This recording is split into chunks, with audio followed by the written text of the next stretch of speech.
Blian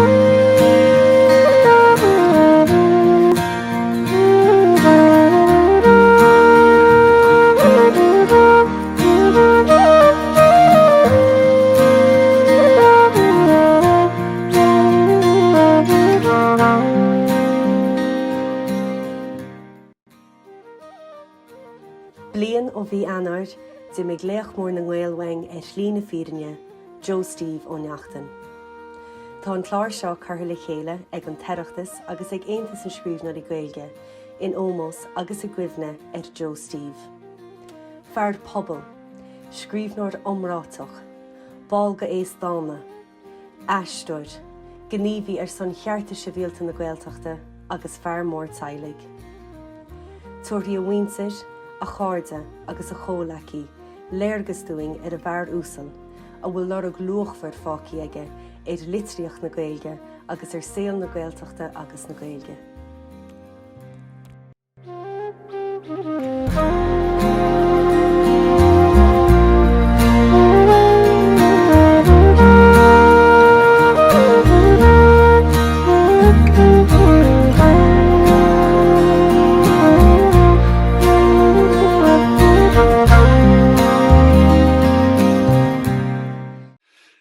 Ní duine bháin a bhíon Joe Steve ó Neachtainach scata daoine, pobal daoine in éon cholinn bheith bháin, bu tionscail an héine, tionscail literaire, cultúra agus sóisialta, fille, gearsgealaí, drámadáir, craoltáir, aisteoir, smaointeoir a bhí an, tráchtaire chora cinúnacha an daoine faoine gné chunamaraach, fearr pobal, fin trí sóisialta, fearr ceart agus cóir a bhaint amach á bhaintir agus chá phobal agus chá chultúr hain. Rugú Joe Steve sa gréagh i gceartlár Gaeltacht Chonamara, agus tóig go bhfuil mar de sé héin na hocht nachraí go chuine snátha faoin bhíocail ag a bhaintir. Téama láidir leanúnacha na híor fad, an cothúidir thorp agus anam a ansa ón timpeall 8 nádúra. Agus jararfa sé go bródúile náháin leis nach brofuí hír mo chinne, agus mórta séir as lorg láib na muintere a tála. I dearcha siar inis abair a híl, ba mhór dehu cuid ní airí me le. Ceanrod é pobl i bheán, a hanig sé níimre, agus is liste le háirú na grúpaí chaise alas agus dúracht son. Cearta sé béalta na Gaeltachta. Costí pobl, costí isce, costí páirci bhí hal breanach, córcham an chosáige, aisteoiríonn spidéil, éic spidéil, agus féilte go leor eile. Agus cá aga tucha eibrean údar as na Gaeltachta agus an Gaeltar Eurovision. Agus cuir leis sin an stáitse náisiúnta, áit ar a Joe agus a choaisteoir an ráma an duine máirín an a gorán taca ag éireachtas na Gaeilge.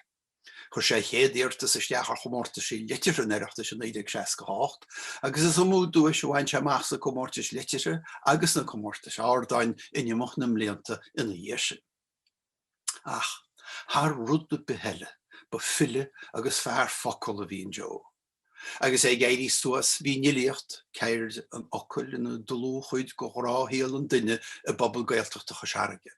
Buon scohanna ina léiríomh an fille imachtaí síl an phobal á bhaintir hain.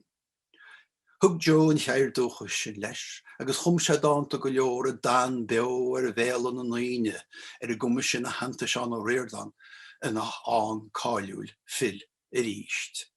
Agla berte agus óráin fáiscí amachchas an tradiisiún atá na chéadleabh filiachta fedhlacha a d'ailte sé in 1986, agus dáanta fuinte ócáideola i ceiliúra áite agus daoine gan chuid is mú atá an gohraím leice an chéadleabh eile filiachta in 1990.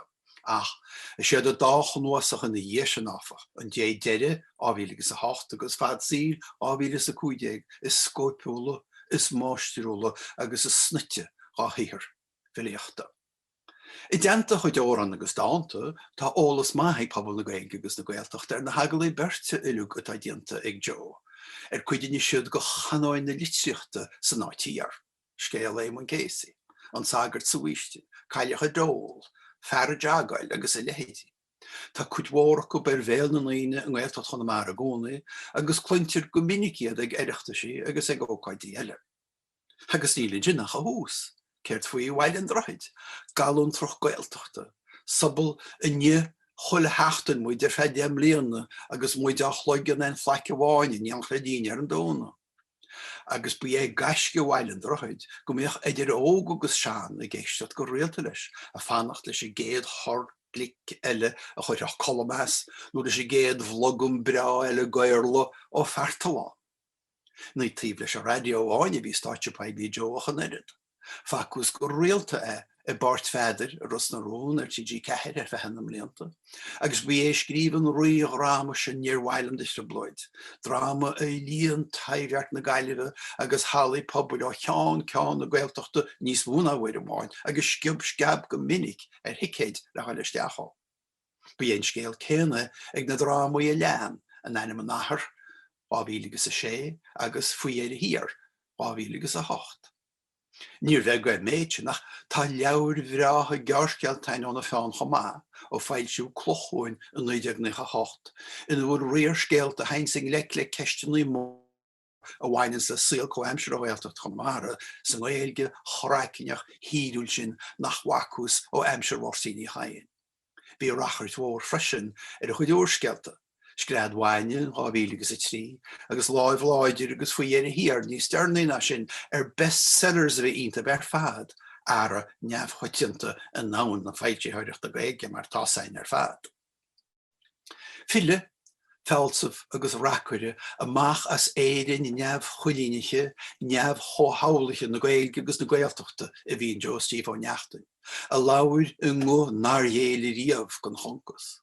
Sé trééis suntasí na híhir lug idir úscealta, jaarcealta, rámaí, habalráma agus eistí agus ehiisc. An sár chumas dúchsach teanga mar dúirt sé héin an chrúchaint, an teanghilge chrúa, an glaschaint, an chaint rathúil ilite a bhíchaid na seanalaí agus iad a tortúla na chéile a bhéirsaí. Réim teangatá anseo ina bhfuil caint árdache, retricúil, ilite, hefir, wacálach, inte nuite a harníonn sa tradiisiún an ársa na gaeilge ón tús. Stein sé eile go chuid a híhir lug, gur chuimse sé an sean agus an nua in dionacht, gur thug sé leis an dá híal, seansíal an chóhanóil inúil inte agus nuahíal ar linne héin. Tá hir neadaí go dahainn sa tradiisiún thar dithe. Ach san nám céanna tá sé nach ráchtaracht bheo ar híal beo ar linne héin. Insin sé a scéal persanta héin agus scéal a fabul in dionacht. Agus éiríonn an téisteir nó an léthóir go críanna na seantaí ar a síl a caint. Go an duine atá still leis héin ina chraicin agus ina áit héin. Ineoin na níneoin. Ineoin tragóidí agus tabaistí persanta agus fabul árá go chéile. Ineoil sean síl duinete a fabul a bheith ar déidir beidir. Ineoin me teanga agus cultúr san Ghaeltacht agus mar dúirt sé ná táhacht na sean rá caite a bacha ag na daoine. Fós héin tá dóchas agus a leagan amach dearfach ar a síl a bre báir ar a méidsin chuidí geiliúra a dintere na hir ar a méal beo ag drám ar a bólthóib céiad héin agus céhardíbiad. Cuinn sé óchas san nachlóin, agus dionann sé mórta sa gcónaí as an óige nach dúra cúl le cinne, ach mar a deir sé ná bháin a chuineos an lóchran lasta a borra go glórhar faoi a lóchran físe na nua ise. Bhóre Joe Steve. Éanaráin, gearcéal le Joe Steve ó Neachtain. Bhú go mór fada go cholann bheagaí a bhí nocht ná mar a bhí clúdaí ag i festis éitrim leapan. Údar náide nach ra tucaí faoi dearaice nó gur híimide a cruí go bheagán. Scéin fósante á dhearca go hefdasach nó de dúnsa sé an pláta bethe. Edid ocra séad is gur se a slúgu gampaí gon cangail bit. Níor ligean faitis diise sí beag ná mór. Súile a gúla cín a nádas a bhí sí réiteach a bhéalaí. Í gera an crethe fuór faitis a bhí sí wathú a dáda drama a chéilt. Gan focolás a cha brenú chofiáin le henvi alta cholwauta choraide le a jarka as caura súl. Gan a sice, cyn second o gwydetja sin warfochas, nw nemsioch se I go ffreb fiechwar chociwn le mahid nife. Rynne si cynte nach esbe bia o chydwch ymair go chocholle. Alontas trwr y mech goile Jacob o cwr mwyl edd y blot y leg si os y choed. On bawrd trom dari mar sgi chosanta atara. Cam na didach ni'r fydana se ora ach on dŵl chroche o fela y drona behe edd y tort. Ishe ag tehe go disgreidioch in I cŵl nŵgur hangusi o cwyd masi loma leis y milioig ŵr marmwydd e fydd chawntor na cystynau.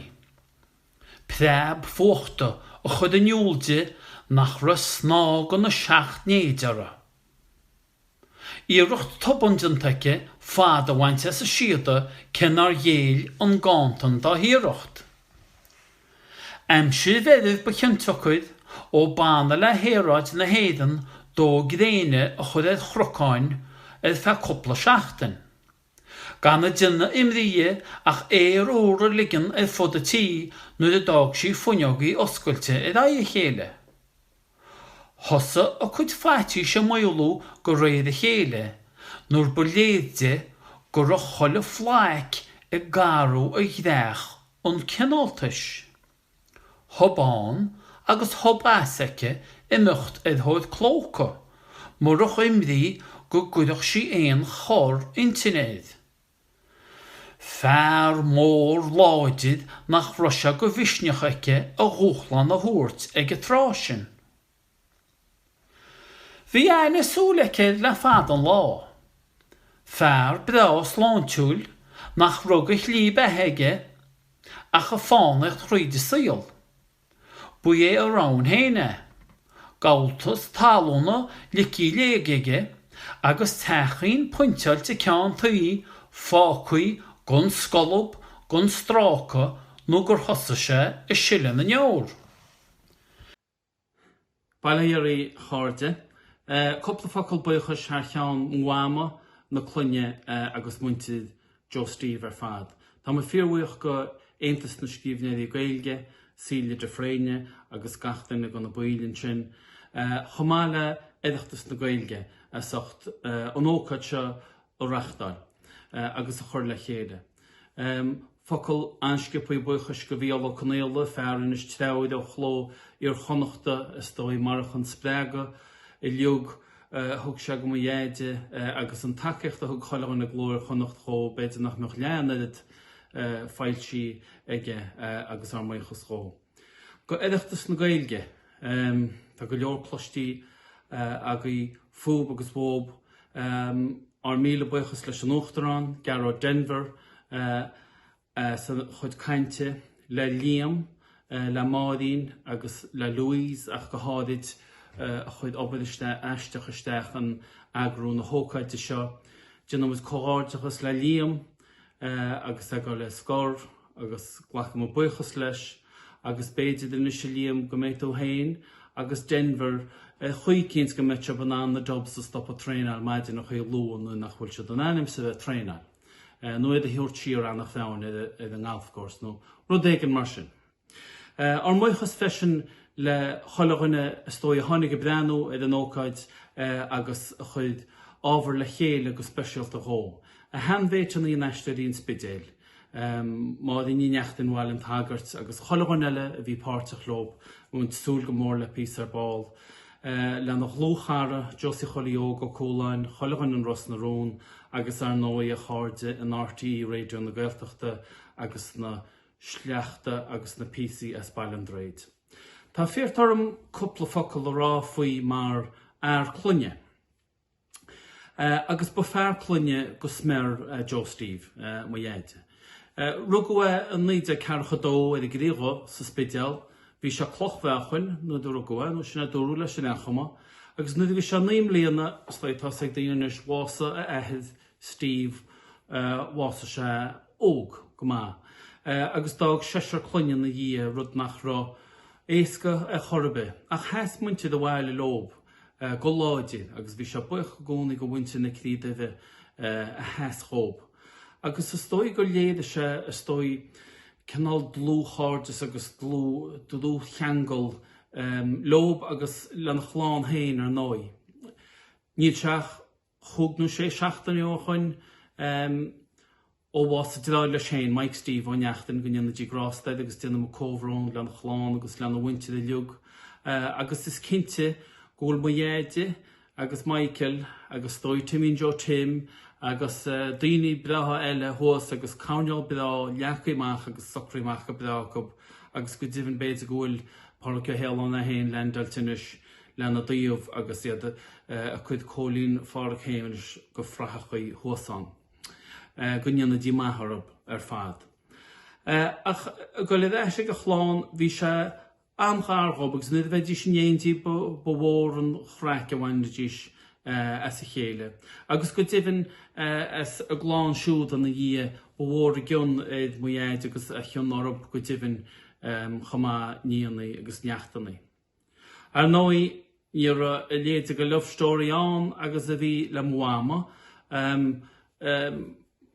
Chláánna siad lechiad blian, rins blian tá chuin na néontí agus is a néontí bhí siad fud na tíide, bíd se go raibh státí i dtíanna drámaí nó dtíanna aglaiberte a gáneal go heach ósta cínt nó ag scoileann na dhéag se go seanachas nó ag geireachtas nó go dtíhann sa gampar bhain fud na tíide. Agus mar a dúirt mar báil fear clunne a bhí an go smir. Agus is mú seans go ra muide is dói i néontí lob ag go leor gan na hócaidí. Beidir trónú na bháin go metha tuimú go tí chléir go ra smóg.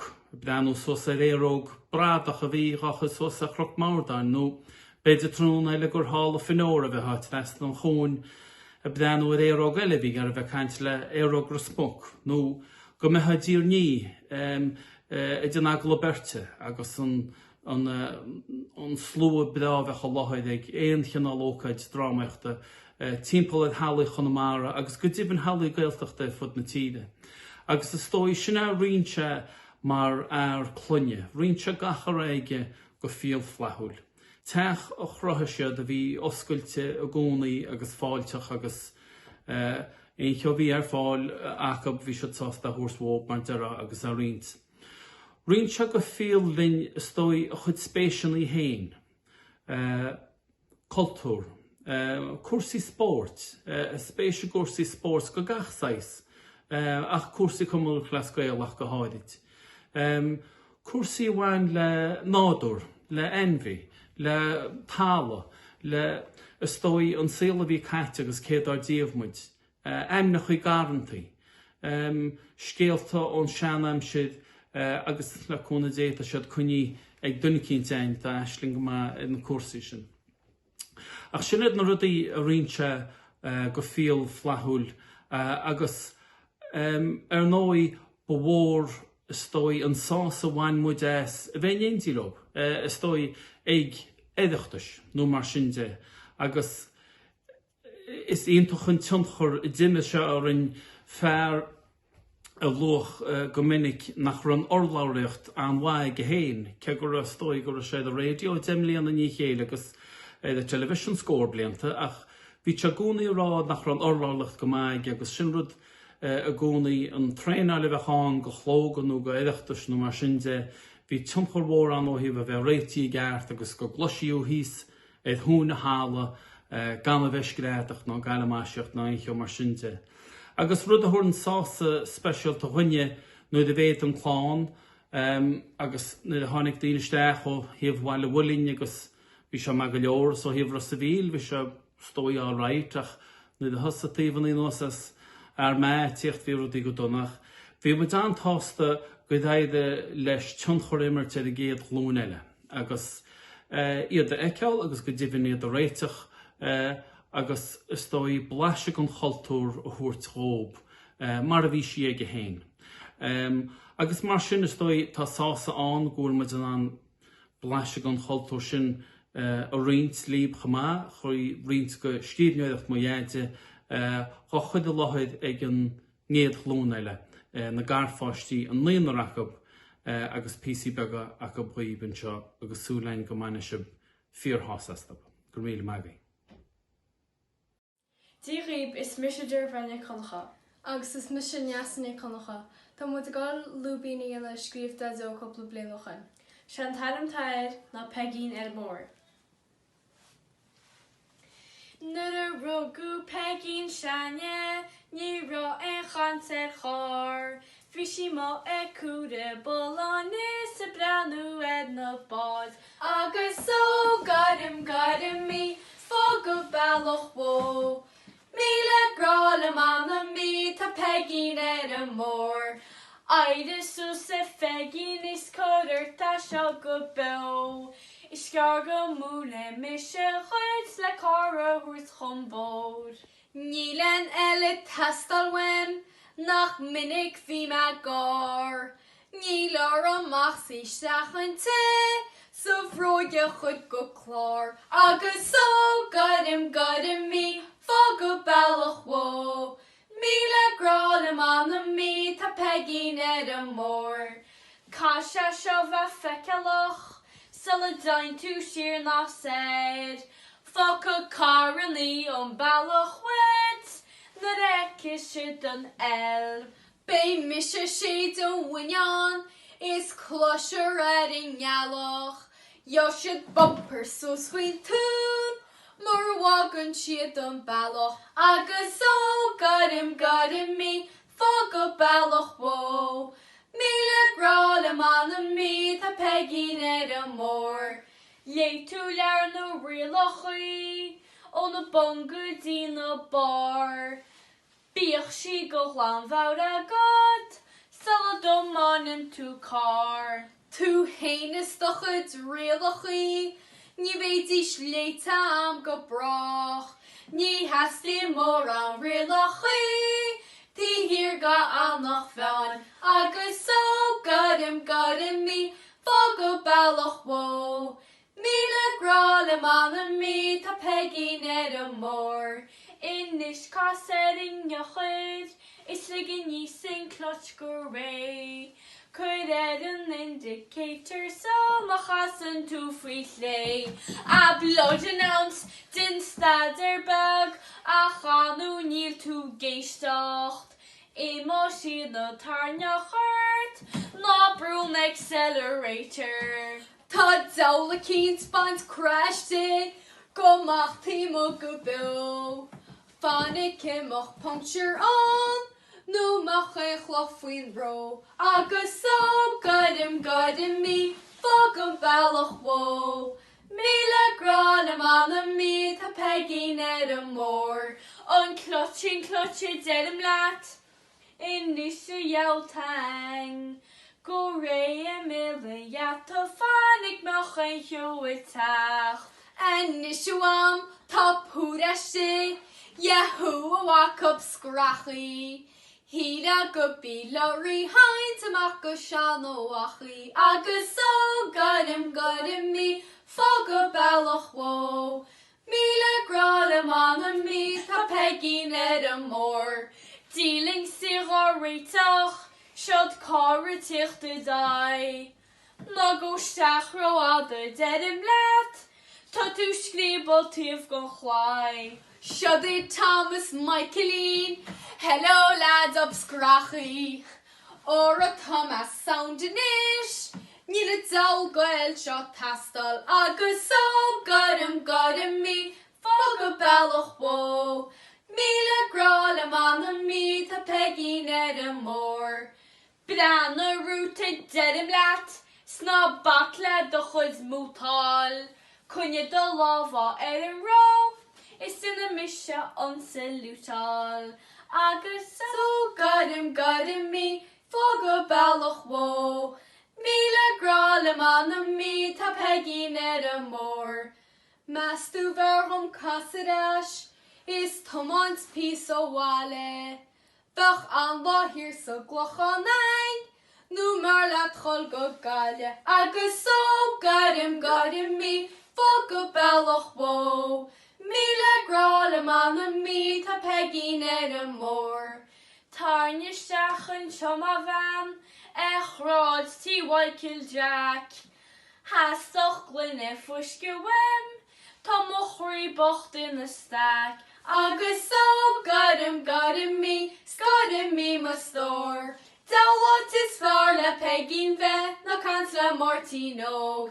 Na hol ach go pan coffee nish, sna back le gin and tonic. Má bhlasin tusa gon alcohol, be mishe shula wale. Fi brid agam, fi cot agam, she pegin van is far. Pebi farig ya fussy, be van again new car. Agus so gadim mi, fog ballach wo. Míle grála mana mi, tá pegin mór. Smisha brona ní chealachan? Is mis éidirne chulacha, agus casamid órán a chum deó. Sin tanimta na súfarige. Má hi mú réit mar áige, tá do ríminne na clár. Gonnerid is rex a gracinad, is to Malain there's no. Gweich a green a down to not, it's it orange scone den chlor. Is until it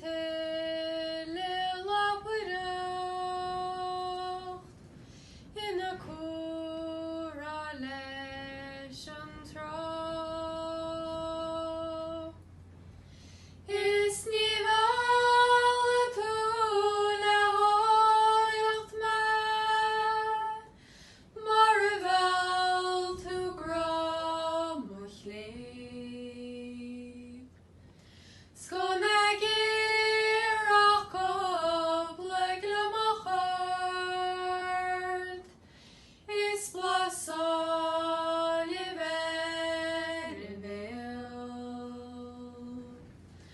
Achten se tu se garacha, agus wat weile muin. Dag tu shul na gladi me, Immo wain strach le mahil. Narias marachim na failana, le manichon mui. Is vi weg besering ar e fan, eg ish soch le muskil. Ach ni roin through I agad so, gon chri ag ich ach ra.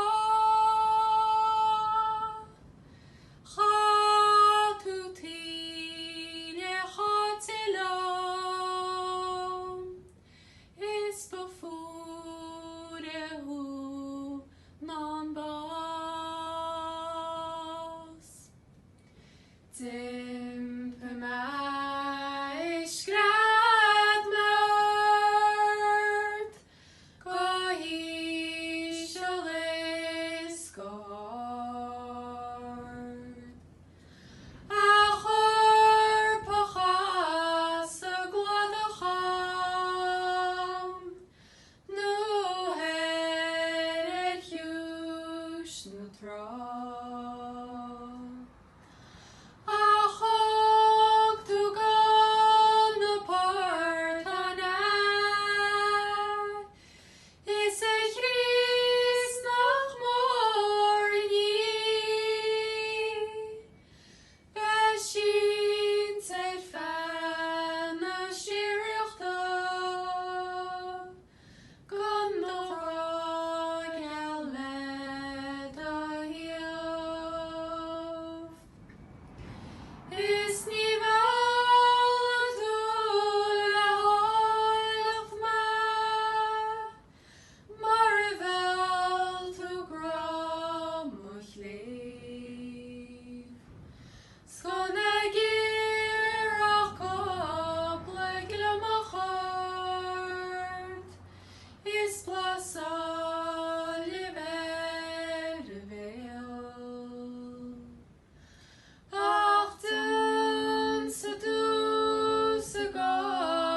sin an duine sinna go gharchlan iadó.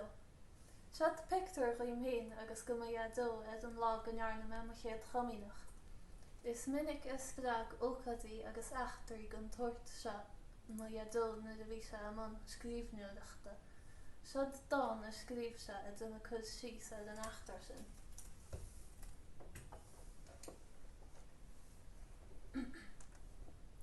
An chéadaine. Ní hiicach an tangalín cén bhrí a bhí le díoasla, agus sacramid churp síst a gléana a críg an chéadúd. Áneach de hintaine a glunar a chrí na héadí gala, is an trán fós as bhlaise a tangan, ag siúla leis ón altód. Mise in imrí go ducach dríocht na hócada le na honán, nó go rúirtílam a gogar, gur blas an waifrí as churp síst. Sma sé an taon tharwach bhí ag dadó, agus léithime dá ghaoib as an leabhar an dé deire, chláichaí. Tá an letrua I mar bháile inseo ar gréchomh, agus tá neart chláichaí cloch le feiceálam. Bhí an bheas ag dadó agus an tion aige ar an drama chua ribhe agus ar winter bháile. Chláichaí. Go dtí molach na lecerua a haim, nó nach léir chum céad ar díobh me, nó go ngearcin na hir smuoi is sinne go dhéon tú sláb mo chinne. Feicim rian gach glún dá rime rúm, a rian mo húl de chláichaí casta. I dailt tal a cud ó rútaí rani, sna garbh chríocha atá idir fríoch is famine. Is mohim col le slucht mo chleachta, a chud cloch chloch go sirí seasta. Réba máléid le neart a néag, mar all don chort a chud grím in the mail. Lagam láv le cion chlái, a bhfuil físóid lia le hís a ai. Is mohim giún ón glún a rinne, nach nompuin nádúr a chúl le cinne. Hello, is me Ceiliúradh Neachtain, agus is me Cléim Neachtain, agus in neot mu duine agla berta, dá ranna cúléistecht, is scríomhar nedó, Joe Steve ó Neachtain, tá súlam go maing se tangabas. Bhíon Neachtain mol I rístinne ó dhé nach mébés náí chud in non amach le balna, spéad na gasú le gáí. Ní sin dadin amar madamud. Tánta seange béal an áde ó hua mamí isteach san ospiciil mar tá sí súil le páiste. Well, tá rud a cíns fíor eiste faoi. Ní aimse bum ná báred, mar dúirt mámas dad a fadaram gur faoi rás go baiste a átar páiste. Ach, de me siúlé isteach san ospiciil. Said nuí níor an gá leis, mar tá nerid go baiste san áirianne, sa líon chu scoil le páiste. Ar an níl siad a chamá go fóin, ní hinam rud a hálainn, mar chóirta me sin go baiste, sníach me an fáiste. An sin séir de dúirt an nonlainn, gur bé dia a dhéanam san páiste. Go dé an mamí isteach san ospiciil, is gur an sin a hagant an stór leis. Tá an non sin cinál seapadach. Cechuid a go stór leis. Tá baint a cíns ag dad leis, pebi cil a Harlands. Nuair a bhí mam móha cuairt an lá hánaigh, bhí sí héanas mámas áireach. Stair me se rá le mamai, Gwrs yn am dad y chwrdd yn oler. A ni le wanteg dad leis, mar in siwm Michigan fawd. Nŵr i fi anti'n onys y mala syrain. Fi siar magol is y gori. Ni fe yn tacsio y dyr si. Las o'ch farsiwn rhyb. Liam o shib gobar ein. Wyl tad cydwyd dad le. Gwr mistake i fi sy'n gion sio. Dar chyd ryddi asio. Nŵr i fi'n raw ac o blechele. Dar y mission mohanyd. So walk fi dad ysbrechta. Sien referendum y dersha. Y dog yn wael sy'n art. Y geistach lan y gwyd brega. Ach, hon ni sa dal y smarties. Ni fech ein ymreert. Fwy babies. A ni yn siwn fyrt sy'n tadafos. Ach as o'n teri y dolwm sy'n teina. Mar fi misio bran o'r falcon crest. Ystwyd cwr gyda sy'n y baby. Ach ni y coaching poster chod y beth. Fi ma cwd do, agos do, le lleile, nŵr y wyl mam ar ffawl na clwys yma, gael o holas na fi'n geisdocht. Wyl y sad, cyd y chapin siya. Gwr mwyd y gyn wamwy, y ton baby. Maar da si lam i'r fad y mach yn ish. Stygyd ffrac yno, y plesgo. Ach, nŵr y dir yma go iadda. Siach i rwys a sprechta. Soch lwa, y dar sia. Y feis tŵ hen y nalyn sy'n. Dyn doch yd lesi dys nobi mwy cheisa. Be mwyd an wol. Mas tu cydd yn gyrs mwyd leis y mwnsor. Aber le, gwyd tŵt chwna go iad yn iach o nepis. Nader le mwy iado Jo Steve o Neachtain. Gorm ar fad y ton speidingio, tas yng Nghrian na Sbonge. Gan falwch na ngost y tastalwem ach balais bisti giora. Arin glorha garchlon wem, llach na blas na bosti. Bei nader hier y fanach lum sy'n mal yn tamsio morach. Ced os o tú caint fwy Jo Steve. Moch y cwmni cyn Jo Steve ar noi. Stoi gyd os o me ag yn lo ar honig yn sgelo gyro Jo Steve i mi wein y llun y ffyrinja. Lor mi anir fiche. Fi chwlwch hwnna yn eisle bri o'n las agos leinti agos ym lian yn y hiaf i wan. Nis camar o gwrbynna yn lob o broni nhw cianach y bchymor by agos yn lob o wygni yda'r amser i efo hil. Mar, fi me hys car morlum, cymrad i morlum, y choile. Far, y ro agos y wyl agos y mei, ord fes amwyr y gam o hil. Fi enam o Jo Steve le blianta fada, rwgwgwys to yw me, i gantar chasharig, i gantar cena, rwgwgwys to yw Jo Steve ar noi. Nys fi enam oed, o fi mem raswr o goleg ysgol, enam oed le cael nys na rire.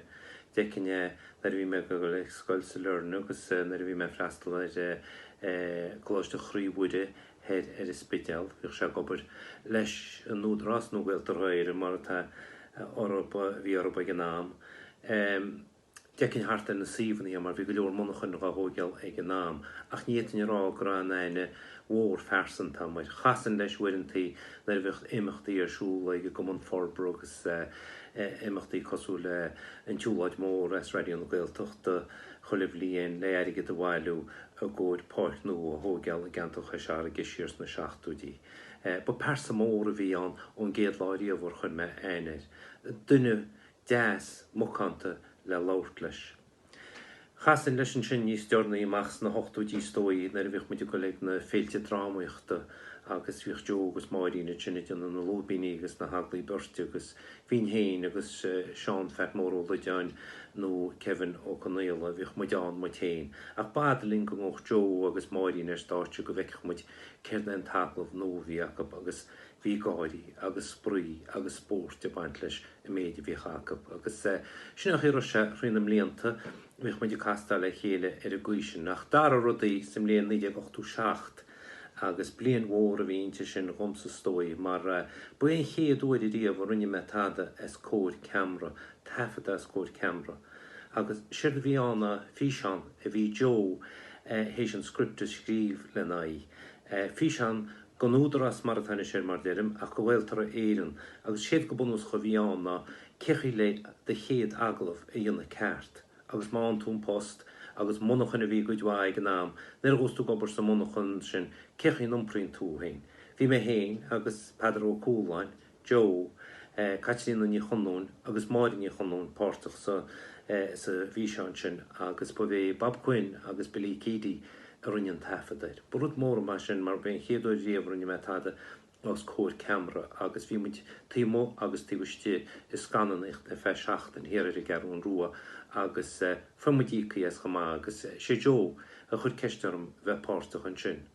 Na dhé sin blion chéana rinne mud scoiríocht agus muid aí an dangan agus iireachtas na gailge, agus trahúil go leor is an a rinne muid an scoiríocht. Scoiríocht a bhí thar bar ar fad, bhí mé héin, Máirí Fítar, bhí Joe, Máirín, bhí go leor gasúid pártachán chamá céana agus bhí deir seachtainna mhór bhíltechain.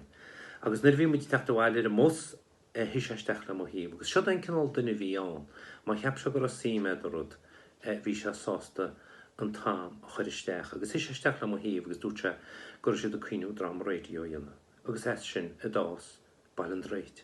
Agus formi se páirt bhart mór ó Gnéide, sin a rúgú mór ó Gnéide, agus chame blian as cín blian iontach a ríist, sprí agus sport. Mó gáirí bhícht an hirs radio mu téin faoin scripta bhíscí feid Joe, na in agus thugad a pí fadar an PC gear a tafdaíanana ach rinne muide. Agus sin áú a bhí testal weimse stói go persanta an tamsin mar bhí má a headhéis básáil coppla mí ruhisin agus bu blion cinúnach a bhíonnte na ríre gom agus tá mé heb gur hiic sé sin, mar chu sé héon riúd cín cosú lei sin agus sinna náitir chosú muide chuir an naine cheart ar a chéile. Dimime agus hasan an sin ar bheith blian nó agus nar a tháinig mé éis bhí muide deanghil a gúna í dtíobh rud a áirid ach nídéag sé na fu mepát a ros na rún agus tháinig Joe Steve istechan im líon darcian. Buíon blion na ríre ar chun me naine fersanta agus ar thosa me fóla mai, an gonscom hain. Sin ar chud me sé aine ar a chud scríbhaneoireacht agus ar a chud dráma agus ar a chud échtaí bhí dianta ige a chud scríneoireacht go mórmór agus tá sam an lá agus cuine me go deoir a láthg sean scriptchain a ggóir níhaim de siopláid stói sé cuine me go deoir a lá sin agus chuméid isteach sa siúma festir mé héin agus díam mac an naiste go ní trócre agus chuoin muid deóra le a goáirí dianta ein faoin dráma sin. Agus an sin scríb se ar nói faoi dhéirí hir agus díorseormsa sin I léirú. Agus dút mar dút leis nach léirú. Ach sin ein cinál fear bhí an. Frostreme agus dút sem bícha bhisnechaid a dhéanana. Agus rinne me an dráma agus deire haar bar leis a dráma. Glach sé héon páirt an písa eisteúireachta sár a chanig me I díomh dianta ag Joe Steve tá me cheap agus rinne se chuidhhacab in sa dráma sin. In sin scríb sé an dráma an enime néir. Agus bín chunhaí cheappa Joe Steve, well, grán, sprí agus spórt, ach ní he. Fear dain I bhí Joe Steve. Fear a Joe Steve nar a fucht na fatisir. Rud a scríb má heasta scríb. Má heasta bhaid teachtarach de cheolaigh na húdaras, bit se na vinistera, bích se na éire, bích se na híiseach, nó bit se duine cinint ó agricht áitiúil. Níor a fucht na fatisir má cheap se go rá nar an ceart a dhéanana, níor a fucht na fatisir sin dhéanana. Agus éon dráma I scríb Joe, beidir go raibh grán agus sprí agus spórtínta, ach bhí teachtarach tínta. Tuig ní bhaim de siúlóid mar hampla. Bó agus sé rud mór an garla Alzheimer's. Agus faoi sin ar fad a bhí an dráma sin. Agus bhí sé socrí iste an nonad sláinte agus nó ceann go na nursing homes seo agus bhí sé an bhrónach mar gráma Ach bhí go leor gráin sa gaint bhí sé, ach bhí teachtarach mór mílteachán. Úlas had céir a bhí geist leis an ngála seoma deara. Agus bhí hir an sin ar nói buitilegó a bhí an sin, ba bhí na characterí céanan a riide a bhí sa dá bhráma. Chus se bhí nearagach plodanein a gháil agus grúpa drámaíochta profisiúnta a bhhanú agus lóchran an tainime a thugmuideir. Agus tá grúpa sin be fós. Agus suchar sé geargamachchan na daoine óga i techan cín, bhí ansí mégus an nóige. Éon teoranne muidir thiamh bhíh sé geargamachchan ghailge lárnachán. Agus éon teo bhí scrífaige bhí sé gearra gomach an script i gceart agus gomach muide inán a chuir stáitse i gceart. Agus bhí ansí méige an daoine óga. Daoine óga maidir bhuinéad crí lár ar nói an drámaíoch go Joe Steve. Mar hiic se go biniad a chéad glún eile agus go gafií an tardan á ágal óp sin. Bhí me se an bhór le Joe. Bhí nervhíoch muide ros na rún má bhí cúla testar bhaim. Tíimo go ros na rún má bhí cúla testar bhaim chur me bléchar Joe Steve. Má bhí rud le ráige, má dúr túra a cinnte bhí mícheart a script bhfuilach se béidir láimhart agus tíir se trí ar gcuise. Ní rút sé riamh go tú mícheart. Ní sé gearra ní racha me sé fercha séomh leis riamh. Ní agus ní raibh me le duna chodeas choceanálta leis. Agus snéad na cumní cín a tamsa ar Joe Steve ó Neachtain. Agus níana me dearmad orb sin. Agus cad muim Joe ar nói. Muim ó híomh na heistúireachta agus chola hórtaile. Ach muim a chúládar. Muim a chúládar chola lá agus chola í. Muim na híntaí breá chaime heidirne le sin agus le máirín. Agus muidir cainte beidir chola chinál rud a bhí tarlús a síl. Bach an brain téin agus beidir go muid an go me sé éisúir a bheanna í chusí ar a síl. Agus beidir go dúch pí go bhánas nó pí go chrámas agus dearach muid go muid duna seán ó siúd. Ach snéad nó ruí éirim sin bhfuim. Gus níla gaiiríomh le rámanis ach an lár chas Joe Steve ó Neachtainumsa go muna lá beár a mo híal i riamh agus go dúgadtí solas na bhlásal. Hello, Liam. Ti. Fáilte rút. Hew teinte go bhaiceol. Tá mu bhachtta se go deasú as máile. Joíomh. Ba just múir te hémúis. Thorí heola feidir. Can ar annig tá sa? E maidir ní roiir landol me. Bhain de 100,000 fáilte bháilhach. Se bhid an bhhain hí ar a trásin a rih méog. Breanú machchar a bhhar i bhór me cumú gur America siar bhfuim an náicid. Bhfuil se go minic is muoine me á a síine sná bhid chun díad hálagus Statue of Liberty nó náicid. Tá ceann go tú cuioinú a bhór ar bheidir cá gcónaí mar sin éad an feidir. Níl bhile. Tá dé am leis. Ní bhfuil seach go ceartaí na gorodín se ros na rón agus sinní ní bhile. Tá sama feidir. Feidir? Coilín se feidir go bheice tú. Mháim agus cóín sa d Neachtain bháilsa mu seo. Fred Stairs agus Ginger Rogers bhil. Tá se rá leit san scúlím riam sa bhí mochart sin a feidir. Ceáta mí faoin sean chlóta sin. Go scáil an deanna mádra. Céimhíocht ní me sé gar an leitsin na gobar sa siúpa se beag ná mór mai adar méide hála. Ar an crétar, cís bhfuil cúiscín ag bheith chomáil. Ba ní bhra bheith do tuair me an bhróg fin tún go machchad ar sin sinné. Tána tarasúirí techaí. Ceir hain an tíile. Go dtí faidim. Cechi bhfuil mo bhenaí bheith chéin. Tá sí bailí síos tí hémas, ar haga sí níos heas, bhíl sí mo choplalásí arm. Nach chuil seabhar an mo chlúis fósaigh. Bhí sí cac an hala deich mórda, éidir go mú ceartta bhíal. Tá cear a dí sin é chuí feidir? No, se tíine dú trehaideach, mar mátá go me sé heappa go tinna sóla, nach chula dá bhúil sflucí síar na cheann. Tádach euro. Nábach le tádach. Cuoine tí se feidir? A go beidir an órán bhile, hór an na euro. Hór an na euro? Na rús caiitrína leit nach sí go le réile sin chorbe? Ar bar bhúilte na héine. Na bheith sé críochtaí am chuir muidir tépes be muidir has sa siúpa. Feidir tá díana agus sa spéidir te man mósárain. Agus tá sa stin seo ó comóráin. Tá tú wasta bheid. Nábach le pont. So bhí me cuiimne sin ar feidir, mar dá réna méid. in an ar gair báiste. Mana bhis le feidir. Pádar, mánimsa, chá bhirna chuirte anraí meidiram. Evan ó bhac, be deadú mar charas Crísta. An té nach moilin na síl seo buile ar a líam le cheachtá buchas a húta dia. Sa mé bhfuir chuna thug mi sé buchas cho, gur agus sé beo me, nó go bheith cinn thusa bhac. Bhac hé, fear breá lua láidir fullán bailairt. Mar agus tusa do bhacín héin Evan go mór an achar líam le cúnta.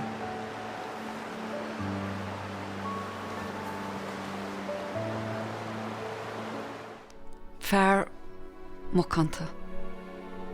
Fear lách a bhí beatar. Cem bhecha ti bheith lách. An deall lách a bheith aine deir. Fear má bhí an. Níon me sé darmatar.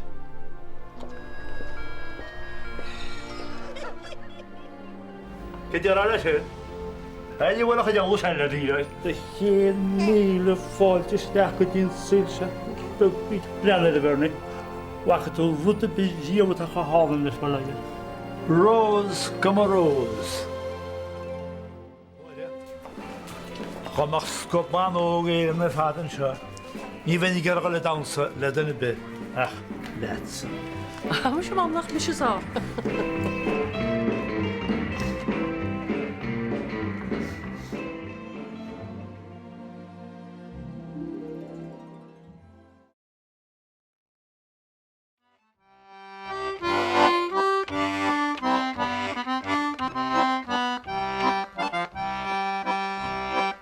Sna 1980 agus 1990 a crualú an trádraíocht de radio ó Feán Joe Stevie Neachtain a radio na Gaeltachta gan chéadúir.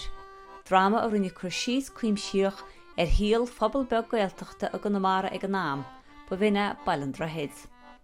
Tá go léargus cuinsísach tuiscinach in na dúchláin bhí lesáú ag pobl an bhhaile sin ag an náam, chruchaint na garachtéirí nádúra a chrocha Joe Steve agus cé go míocht téimí tromagá blé go minic hín grán fit a fuite sa trá in omláine. Tá radio na Gaeltachta Harbheith riméadach achréile íonna ar an srádraíochta Ballandrahead agus Joe Steve imi bhain ag lína fírinne ó bhí einir ábhíle agus a fiche gonne diagrásta ar anam. Tá sibh ar an achréile ar an dónach an nuúla fiad go bhí mórta fiche agus ar a gleannach leis ó chuin. Tá túfas daoine hééis se le deanghhailin ó hasmu de cruúla Ballandrahead an nachhuir agus áhas an dánar a bachluisteil, chuideach go a géisteach an dárhuir agus iad goil siar a bhúdí na smuinte, agus daoine eile fós tá géisteach cin chéadúir. Tré bháin caiitianta i tá go 2 gram, sin gúil siad Harbheith tócaí leis scríbhneoireachta Joe Steve, le bua na saolaachta a bhí aige agus leis an gléir eisteirí an sco a thug beocht breá á chud focail in Gaeilge bhlasta nádúra. Tá písa beag fuime in seanna sin ón cearú srág an drama, písa an bhfuil gránán go láidir. Tá colm a ggéar a gara dhé le fil a tá bící le na cheannacht ach ní si ggéar go muchas a colm go bhfuil. Cluisiimiid freisin cechu bhaon colm chud héana reis ar is agart mór a chur cantalir rion seachtain í rih sin. Tá túáin a cholim? Sé jaall stop. Tá chluiseach bydyn betádan sé le wacha túí. Jaall fil me fánach le bhfuil chláig. Seanú sechaí bhúil se cholimín. De mór an simsan ar dhéananúach le tean trúid. Ha? Ó se, tá trú mór ag fildad. Anú mar bhfuil frustagum sa duine le? Ó ní ha? Stop a bhartaláin. Céir í lá a cholim. O'i dead níos gara man is chun 10,000 fil. Stop a cholim mar fear. Laura is súnach. Ó se, ní mór it laut réúna colm. Anú táide grúd a cíint? Ní go me núna nála níos le a cholim. Is gá gáí túra me chéirí bhíle. Ó fil, tá tú anan lách le colm. Tánasteach jautí fi an mobile home an just le feice chan na hua. Anú jaúla fil ní láid septic tank le fáil le chéirí bhíle. A chanú sin istí máte mór a cholim. Fína marta lábhin is duna man rud amháin le. Tóg anú fága. Chúrmach fil, chur sé sí le ar a láb. Gailte me leta. Ach ní féidir colm. Tá an dáfár gwen. Stop a bhartaláin. Sin 3,000 cholim. Tá tú a spáilach. Maar wel een sjouw ben is. Ta chalúrad ceart, trústa gom sa duine lófil. Oh, all right, Colin. Ní bhí sé meach tuú. Ó, hircis, an linne. A bíosa duine betádan sé wacha tú díomh. Caithfir gáilisteach ag lídúirn se Colin. Ó, seo an sagir de tata nuir le cladach. Oh, Lord, nach trá. Har scíl hána das na bachlis. Stop. Tás a gé go swasri de tal séine tá se casa. Anú jeúchuid me sé Ceiliúradh í á hána ar a gail siar má gáraíh. Ó, hircis, an Paul. Stop ar. Stop. Oh, Lord, fertaláin. Tá tú ceach go leor a héad? Maidin bra. Hircis. Well. Tá sé titiún. Oh, Lord. Well, fá gorta iad. Well, ik go beo. Well, is túta chorda seo díana Paula lár cosáin. Oh, Lord, Dad. Oh, tá ag seos ó lofa. Oh, díach réit. Na rofa me chud a tóstan a chátan sin na pasta láin. Gawn ma leisgéil. No, bacla di sgel a flota. Oh, Lord, Dad. Níos Ní me a washing machine. Tá sé das ní chám. Is tusa rinne colm. Stop an eis, ní me se rinne ar a dúrúlam. Well. Ní rach chum den hada gom nuair a chum ag a léim har a gláig gneacha me go básta. Anú de sé ag a fear breanú bháin út na gá breanú do gí. Oh, go sé go gára. Bhí mu a géisteach an sin le písa be gear ón cearú sreag an drama Ballantrahead. Joe Steve Hain bhí bart an rógare colm, buí mar a fitri Rainan bhí bart Phil, Sean ó Discoil bhí bart Fertalan, agus ba é míal mac an nimire an sagart mór. Creilú Ballantrahead a réidir na Gaeltachta ó lár na 8 go dtí lár na 9, agus ba ócaid mhór stairú le bhí an nuair a grú se gradam Radio Jacobs go Joe sam líon 1992. Chola me Joe Hain míú go ra wathe le scarts gáirí bhaintas na daine I scríb se Ballantrahead. Well is cínte go raibh leis a sinna dhéana ní bháin in chéadúr a creilú Ballantrahead a chu ríist agus an tír faoi dhéon glasáil an bblion se caite nuair a bhí údar gáirí I teastal go géir. Ba wathe, benach déilean anam uasal. Bhí baint ag Joe Steve leisteúir in spidel le breis agus leché blian. Agus baint lár nach ag le léirí na mlíonta órgus na seascadaí, nuair a bhain an cumand cáil náisiúnta amach go bhfuair léirí mór le rá á gcuid. Go dtí héin tá cainte bobbal fós ar a báirteach leach Joe sa straintear a dus réisisin. Is údar bróid hún mar sin cuire áil a bheith páirteach san ócáidú mar seo go Joe ar ggó eiste ar díl. Díreach nuair a fuagréibh díon glasal na mórta seo caite, bhí mud ar hob leagan dramata gon ghearrscéal deire as an leabhar deire le Joe a chur a lár a phobal, buin úr agus clíon na híise as a gruasach an dail dínta. Seo chugaí mar sin, le mórtas agus le cionar Joe, chéir a bhír as a scéal sin. Éanó se blor go láimhe. Témaí a bhain le gná híal leithú le phobal. Persan bhfuil sean in Europa. Caint bheo hefyd, agus acwn grin ar nwy.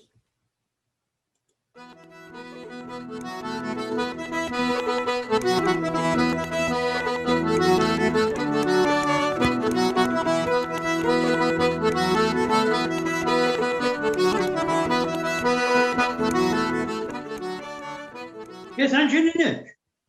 Meg. Meg, chol cholmi. Ges an ynach leid? I'r na jorin ynach lam. Dy un tham yn neud o'n siopa, agos bwlin, agos leafon timme. Dyrach mar y dawd o tu o hol. Mrs. Ron is geowi. Wij dachten, tam chwydges. Toch een goeie niet zeggen niet zo. Weg keel de lede hamas. Om balta honjal in de dars, agos willa robbar, mas via gon radio. Man, na het nog een bal in takken niet beheren.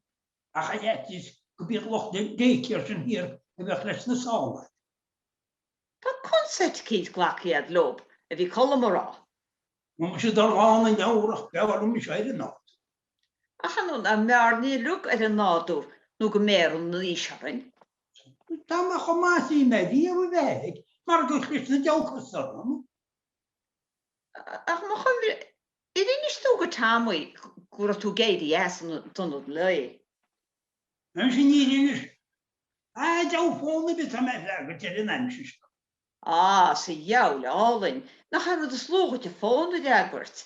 Skonnen we fágal de waken imri. Am sy'n daw eflag o'r mor.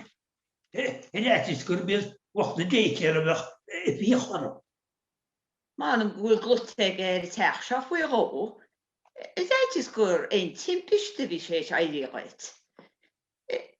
Thar tíle sé.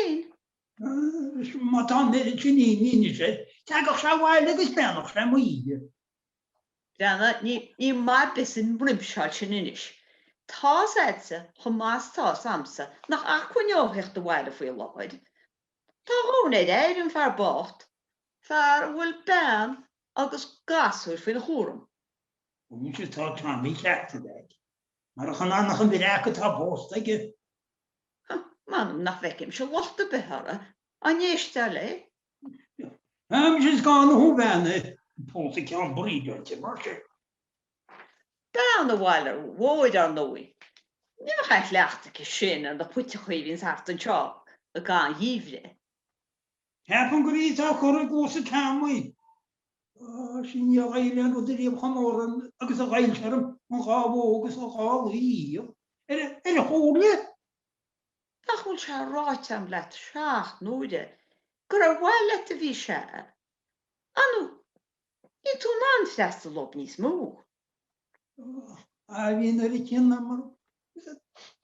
Fi'n i caintlo. Manum, gyda caintlin hen feis mwyd y lwg ar bol. O'r diwr mwg y llach ddech yn hen ag al mach cawrwyr i mes nhw'n lwyne. Ein, y ramp o bod y wael. Ar gais rys na costor o. Ach, anu, nach yn hen ffa, tam i ger, gwmach y dden i tiach ag y dor a sed. Be'r y tefen na croda yn ysgos na tine. Sy'n daw fad mo chos nis mw. A mynd i wad e legon siar ys diolg o sed y ben leco. Anu, mar o fel yn goet. Nach hwn mrael ag ar hart. Fi'n sgolio hech gytech o tŵr derig o henwine. O, dwg yn med amwy. Na, mae geri, ein yn ac yn bylig yn jyst eich chwilch yn tisio. Ach, nach gwyd eisiau mach a logoet, y sgol hwn wrth ysdech hed. Ach, dwg yn sy'n mwyn y siacht yn ysdech. Na'r chast yn hata. Anu, sgwbwt eisiau tech, os diolch eisiau baslach gwydwch dieta. Ach, hwylys dy leb o gybdio, cwport y chwyd. Da, dwi'n mynd i sian yn sy'n sy'n siasawr ymsa. As y diawdyn ys na siachbor ysdi, na mech mis y gwaed. Os gael o'r diach i'w trin. Daarom sy'n fegimacht. I fydden yn siaw gwyl môr o'n perfe mo chwrdd o watsin iawn. Dwi'n mynd i get y ddifeg. Agos gwyd y bont,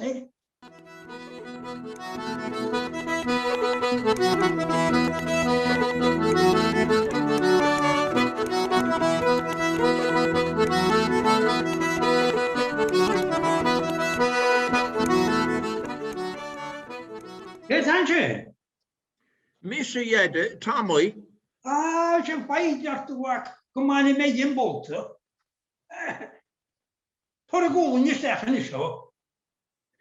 Ni'r am enn osgwrs leis yn iochr o'n nhw, gwar gyda'n bolter.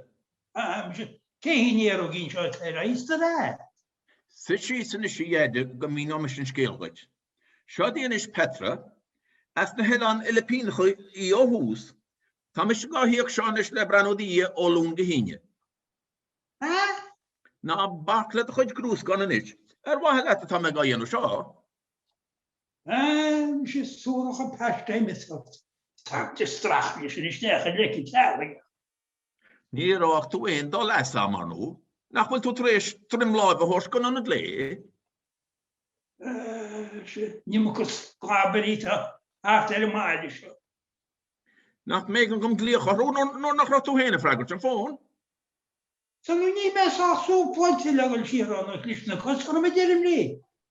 Ni'n tu sost yn ymrof i'n tybranw ni y siandi ni ysgwylw stach ar tarsach achynyd. Ni rosta ni ddynad agos a'ch angydd. Wel, ni'n mysyn anbranw di yn ysgwyl ohor. Ni'n ffantach o dor awn. Cam e hwch o'r stach o hwm mar wyl tu sost le Petra. Nach mar bhíon an an duna go bhfuil tíar. While at the top here, ní me gíri an anólig an ortarnú. Húm sem man go tú éanaine do chosú a go le na dhéile mar a bhfuil. Stop ar roparachtan is. Tá fis a grahi Petra Bichasad. Na mé mu tá gap mar go choir bhile. Cén sort astúlacht atá go bhúlach ar a bích. Nachfuil an tír lá le Filipinos atá genú cinál seo ibre. Chuin fáinnig sin seo. Gan tí seo híb tá ribí híine chu le gá. Éis le man sé derim. Ní bhhainnig san bota din dar sin, nó go men sinna fádaí am agus an táhar scópaí buine chuine. Mu se bhfuil mar bit bheith canslead. Is sé bheits a genú na haibre seo. Bheith sí héana fannach sa teach seo an éidir lead. Nach mé an náir brite. Jou le ní agus sí sin bún bádar. Mu sin níle an chálim mé rit. Nachfuil páid mísa ici amsa le hanna hen. Blöder ná. Blöder ná san síal nach chudas. Nis ní mór an béir le tá Petra is sé dhéide ach tuige sé féinnig chéile. Ní bláir bheith. Ní mu chus chlábelí a Bheith sé colú sa seomra a mín héna colú fadaháin. So corsa cin trístarí. Na rig isteach an sinné. Tanú deú cimach sa teach na caiiteir lebu sin tá. Ní bheith sé seohád a chur slachtar tá se gáráile. Now, Petra, you have to tidy this room yourself. Okay, Mr. Tommy.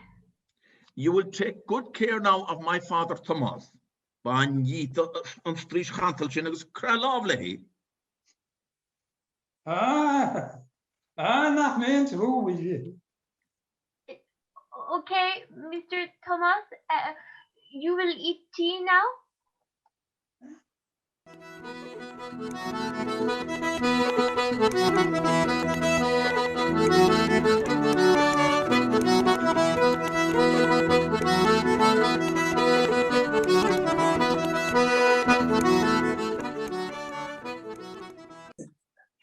Baro yes over is the taxa. I'm sure my hair was just them. Hello, Mr. Cullum. Hello, Petra. I'm sure down more on Berlin, go rap or Cullum. Check will Mamuna how rapper go get it ready again. Man, go not kill the lady, Balayer. What is that? Could she could have Mahorash Mohi cost it ready again? By that, Hilog will she their bugger, the Balayer. Couldn't she skip box a mission for a wall? Because swamp and red. Said, then I didn't mark. Oh, man, how much have it? I the her food, her horrible, gra ad. Man, no, and all that time. Couldn't she going for mask? Could couple about I was shown team over. Oh, man, can you lay a lasky? Ask your argument to like Hunajay, the handy and Queen of Islam. So, I guess Kimmy Dash to come on cowboy. Mass edge, thought he will. Oh, I know, Kimmel Chippe, you know, Margaret, your homosh, would have said, not be rent for light of it. Thanks, Petra. Well, yeah, you shouldn't have bothered with any tea for me. I'm sure. But ropes, right, Mr. Thomas? Right, Petra. Oh, yes, that's fine. You hear in the cocky nation, imagine. By that, how much tattoo when the much of Humradi, my yelling to our coalition. No, study legend is many about one for that second. I know. Man, Gerbet, yeah, a has the battle, he shall Hummer Bear.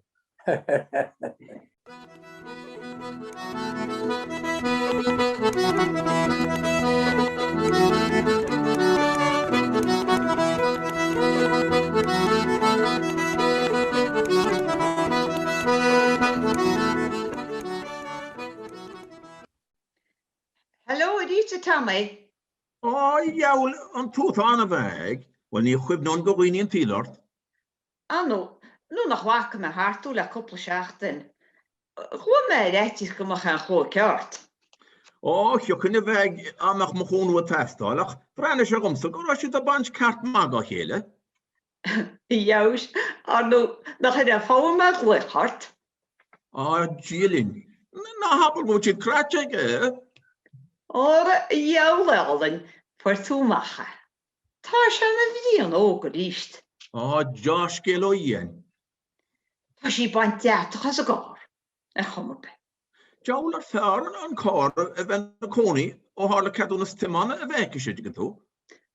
Kishan, moor behe, ik mocht dat op goede la. Picnic, hoe zie je der kool? Jouw tje na 30 wie na fekkel wie bericht. Nu gemeen een niet titi. O, na geen taro e weg. Fer nach ronnan, goed koffie groen, nog er goed petrol was ik in. Manu, gymryd i eisiau gwysiach o grochen is. Ta'n sgeld cert mar wyl si mel y wai wyl ege. O, ik al hwy betas e weg, be. Manu, wyl choswch dan y tamau. Ta gwyd glwn y cart am hwy'n sa cwl a waire. Jaws hoddus y bynnys golasa. Sa siwmro mi chi hen y colon. Ha? Siw den had y lana. Ta me'n is cwl, ydyn yma gwyl si sydd ysda fwy. O, gos awal e gishin. O, wad wen yn anachan. Ac mas tu, mach yn edrych chi mer Na fyr yn ei chole. Manam ydy ar sialwmsa. Mwyn yr osiana yn y chos y chorch a hana. Wyl siach croch a liach o sy'n eistedd o tam bisias mewd. A, blood announce. A, blood announce y feg ach ta'n jawl, gente.